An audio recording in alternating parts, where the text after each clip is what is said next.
Steam's new releases category is truly a dice roll when it comes to the quality of games you'd receive. You can either get a well-made passion project with genuine love behind every detail, or a game that was probably made in less than 2 seconds. Which is why I once again decided to venture down the abyss to showcase to you all some more games that are so bad they should honestly be illegal. Starting off strong with a game I'm sure not even the developer himself would play, we have Nuclear Mages, sitting at a modest price of $4.20. Now, this game is in early access as made evident by this wall of text, but that doesn't change just how bad it actually is. Upon entering the game, we're immediately presented with a drop down to 3 frames per second. Since the game didn't have a tutorial, I was able to decipher that left click shot fireballs, but not that I had a wide range of spells. You can say I'm blind, whatever, but it was hard for me to even read the key without getting closer to my monitor. Once outside, we get to see a dragon, which serves no purpose, and some statues that would give us the option to regenerate our health and mana. After exiting the castle,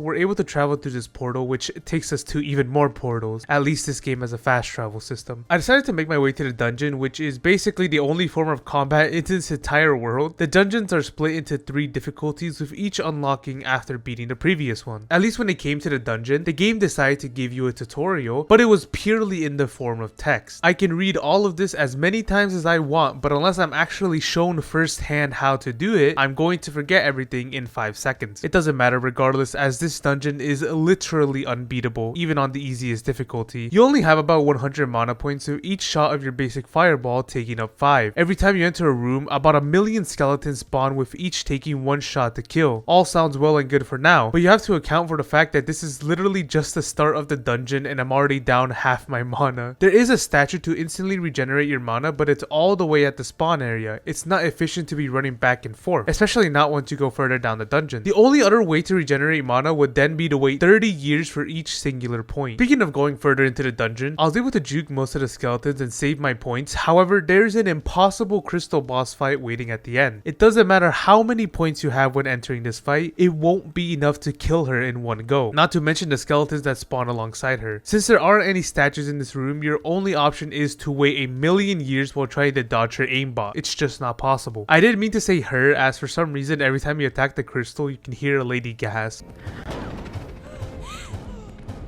Since the dungeon was a big no-no, I decided to instead explore the world. For some reason, I expected the world to be rich and vibrant in both aesthetics and NPCs, but no, it's literally nothing. The NPCs were either just statues or only served the purpose of being training dummies. There's this church where I can spend void orbs, but I have no idea what or how to get any since the game wants to keep everything a secret. Same with the quest book. They just tell me to go find something. At least tell me what to look for so I have a goddamn goal in mind. Also found out the inventory just spawns a camera in front of your player model for some reason. I don't know how hard it is to code an inventory, but I can't imagine this was easier. Besides the one dungeon, this game has literally nothing to offer. I'm also pretty sure the developer paid for fake reviews. I mean, like, come on. Whether or not they try to improve the game, I doubt it's going to get any better than it is right now. It's one thing to be dedicated to your craft, and it's another to actually know what you're doing. The developer is just trying to discredit everyone that left a negative review. So I mean, I don't like the developer, I don't like the game, and I don't like that price tag. It doesn't matter if it was $4, $4.20, 4 shillings, it is not worth any price. Next game we have in store today is Elden Ring,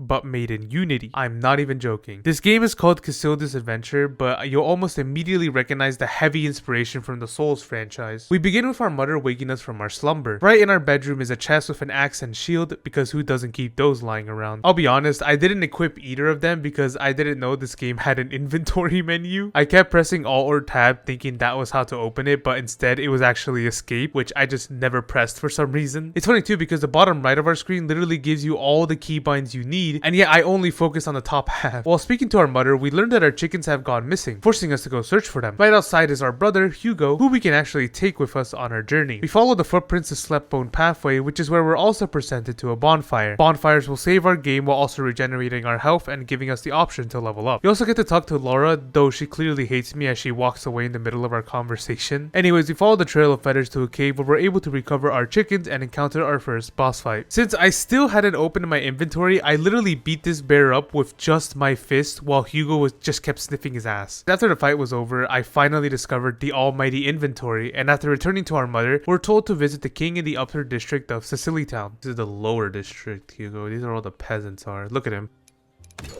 Yo, wait, what the fuck? Why are you hurting Hugo? Hey, stop. Yo, calm down. Shit, Hugo, let's go back. Hold on, the game's broken. The game broke. Hugo, come out of here.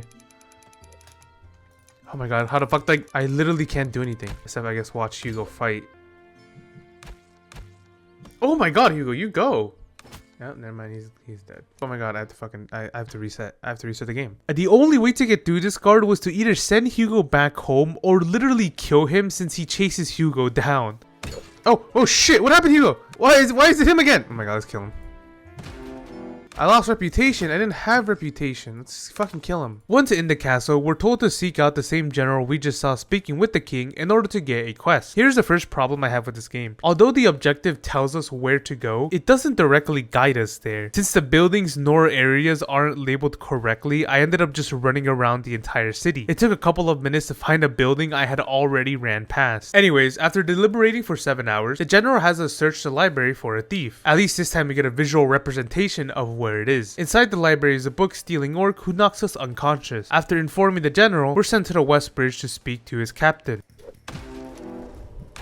What? Oh my god, I thought they were telling me how to fix it. I don't know how to do it. Reload last save.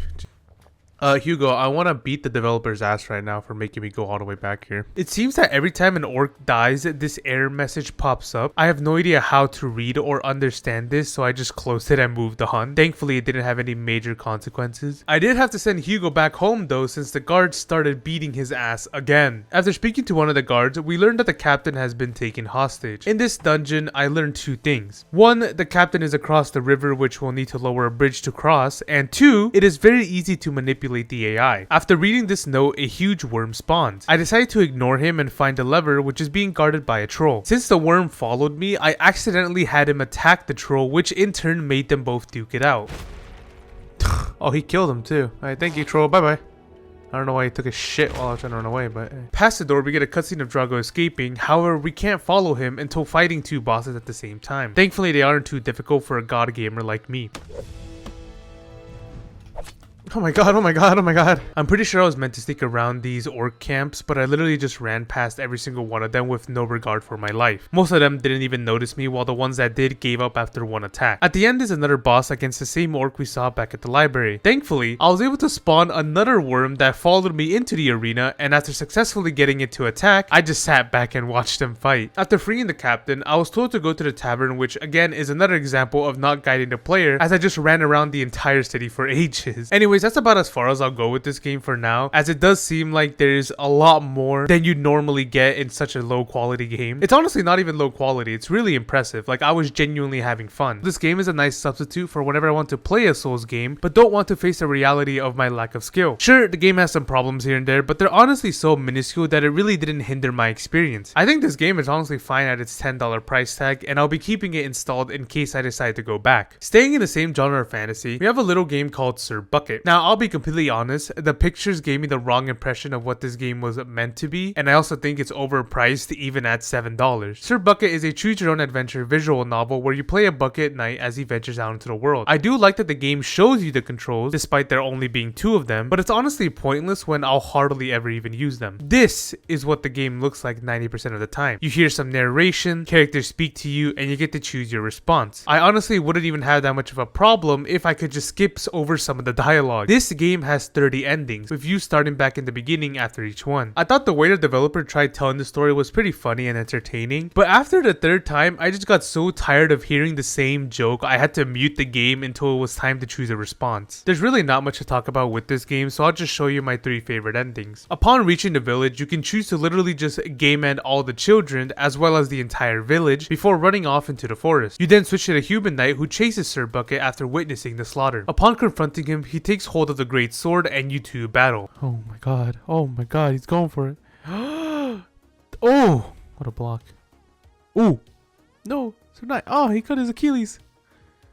He's just teabagging me now. You win, return the sword, and go about your life. The children, well, let's just hope there's a local necromancer. The next ending revolves around you making your way to the castle to actually challenge the king for his throne. The king is too old for your swifty moves, and you're able to just end his rule there. After taking control, you raise taxes and control the land with an iron fist until the entire world just goes to shit and the end. The last ending I want to touch on has you going into a chasm to fight a dragon, where after choosing to stare at him blankly, you break the game. Literally, I thought something was going to happen, but instead everything froze except for Sir Bucket. I really can't tell if this is intentional or not. But yeah, it's a cute little game, and I have real respect for the developer as he makes it clear that this is his first attempt with game development. But I still don't think they should be charging $7 for a game with almost no actual gameplay, especially not when the promotional images give off the idea of having so much more. Maybe later into the story I would have been able to do something past just walking, but the game didn't entice me enough to continue playing. In fact, I probably would have continued if I could just skip the damn dialogue. Best case scenario, the developer just doesn't know how to code a skip feature. Worst case, they're actively trying to drag the playtime out so you can't refund the game. The next game we have is Towing's Pops 2, sequel to Towing's Pops 1. I haven't played the first, but I can assure you I wouldn't have understood the story even if I had. We start off in a burning building that acts as the tutorial. As we make our way through, we find ourselves in a dark room with the only light emitting from the flames and this pillar. Picking up the ball from the pillar starts a boss battle against Towing. Here we learn that disrupting the flame with the ball as Towing stands atop it allows for him to take damage. At least sometimes, as other times it instead just supercharges you. Disclaimer, my dumbass found out much later that apparently you just had to disrupt the flame in general to make the boss vulnerable, not with the ball. The only reason I found out was because I was actually reading the text as I was editing this video, but the point I make later still stands and you'll see why. It took me a minute, but after defeating Towing, we get a cutscene of Jeremy voicing his worries to Bruno Mars. I honestly love the way Bruno walks and the fact that Jeremy is missing half his beard. I also can't get over this dialogue. Jeremy, I own a cul-de-sac in Malibu. Try saying that when you own one.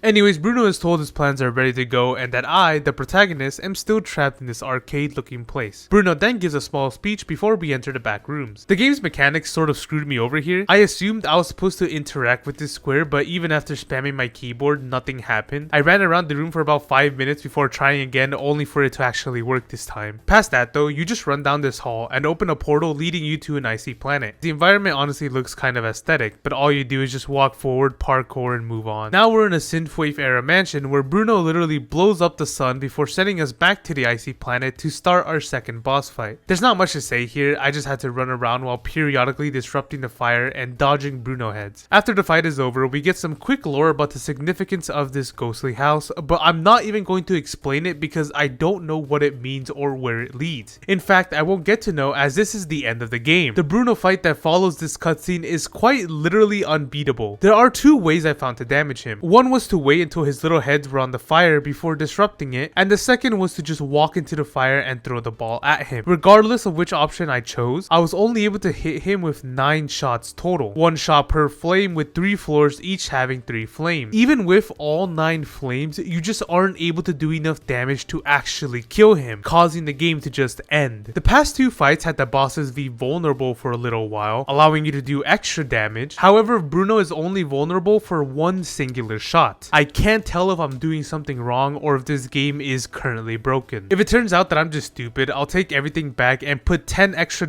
in the developer's piggy bank. Our last game here, the Miriam Magic Blueprint of Miracle, is honestly super boring, but I already spent $6 on it, so I have to talk about it. We start off with a prologue which I'm sure went through 1 singular check of Google Translate. There's also this amazing cutscene where we see our plane just fly off into the distance. Anyways, the story goes that we were on a plane until discovering a mysterious island. It then literally reads, there are residents on the island who came to greet us, and the next sentence is, we managed to repel the enemies. We're greeted by Solar, who informs us that it's time to start rebuilding the island. I even learned I'd be able to fly planes, which I immediately set out to do as there was nothing else. I tried placing a building on a completely flat and open plane, but it just didn't let me. I assume it might have been due to a lack of resources, but where in the absolute hell, in this absolutely barren and empty wasteland, was I going to get resources? This game also has the same problem as Nuclear Mages, in which the tutorial is a damn novel in itself. 30 whole pages just to learn how to play the game? This isn't even a tutorial anymore. This is a damn instruction manual. Anyways, I made my way to the airport, figured out how to pilot the plane, and ended up getting stuck on an invisible wall. That's where my playthrough ended. I mean, what else was I going to do? I still can't believe I spent $6 on this. Anyways, that's about all I have for this video. If you enjoyed it, feel free to check out my other videos. If you're a game developer, please don't send me your games to review in these videos. I'm most likely not going to play them as it goes against what this entire series is about. Thank you to all of my Pookie Club members and all of you for watching this video. Follow me on all my socials, subscribe, and ciao ciao.